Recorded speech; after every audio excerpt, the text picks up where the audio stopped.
Android users நம்ம எல்லாருமே play ஸ்டோர்ல இருந்து தான் நம்ம ஒரு ஆப்பை வந்து டவுன்லோட் பண்ணி பயன்படுத்திக்கிட்டு இருப்போம். ஆனா ஒரு சில பேர் என்ன பண்ணுவாங்கன்னா சைட் லோடிங் ஆப்ஸை வந்து ட்ரை பண்ணுவாங்க. இது எங்க கிடைக்குதுன்னா தேர்ட் பார்ட்டி வெப்சைட்ல இருந்து கிடைக்குது. அப்படி அந்த அப்ளிகேஷன் அங்க இருந்து நம்ம ட்ரை பண்ணும் போது ஒரு சில மெசேஜ் எல்லாம் நம்ம பார்ப்போம். அந்த மெசேஜ் எல்லாம் படிச்சுட்டு என்ன பண்ணுவோம், ஹே அப்படின்னு சொல்லிட்டு சேவ் பண்ண முயற்சி பண்ணுங்க. அந்த மெசேஜ்ல என்ன போட்டிருப்பாங்கன்னா, இந்த அப்ளிகேஷனை உங்க போன்ல நீங்க சேவ் பண்ணீங்கன்னா உங்க போன் பல பிரச்சனைகளை சந்திக்கும் அப்படிங்கிற மாதிரிலாம் போட்டிருப்பாங்க. அதே மாதிரி என்ன பண்ணுவோம், நம்ம அந்த அப்ளிகேஷன்லாம் சேவ் பண்ணுவோம். இப்போ மேட்ருக்கு வரேன்.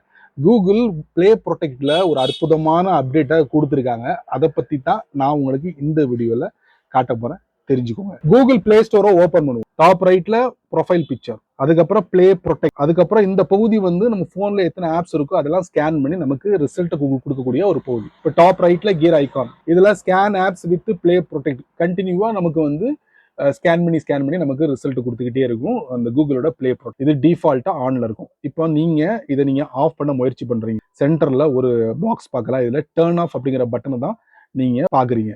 ஆனா இனி வரக்கூடிய நாட்கள்ல இந்த இடத்துல வந்து டர்ன் ஆஃப் மட்டும் இல்ல, அடிஷ்னலா பாஸ் அப்படிங்கிற ஒரு பட்டனையும் அறிமுகப்படுத்த போறாங்க. ஸோ நண்பர்களே, நீங்க பாஸ் இல்லைன்னா டர்ன் ஆஃப் பட்டனை ரெண்டுல எதை சூஸ் பண்ணாலும் சரி, அது அன்னைக்கு மட்டும்தான் அது ஆக்டிவ்ல இருக்கும். அடுத்த நாள் ஆட்டோமேட்டிக்கலி என்ன ஆகும்னா scan apps with Play protect வந்து எனேபிள் ஆயிடும். இதுதான் வந்து கூகுளோட ரூல். ஸோ அந்த டயத்துக்கு நீங்க வந்து பாஸ் பண்ணிக்கலாம், இல்ல டர்ன் ஆஃப் பண்ணிக்கலாம். இந்த அற்புதமான செட்டிங் விரைவில் எதிர்பார்க்கலாம், அதுவும் இந்த பகுதியில. இந்த மாதிரி சின்ன சின்ன விஷயங்களை நீங்க தெரிஞ்சுக்கணும்னு ஆசைப்பட்டீங்கன்னா வழக்கம் போல நம்ம சேனலை ஃபாலோ பண்ணுங்க.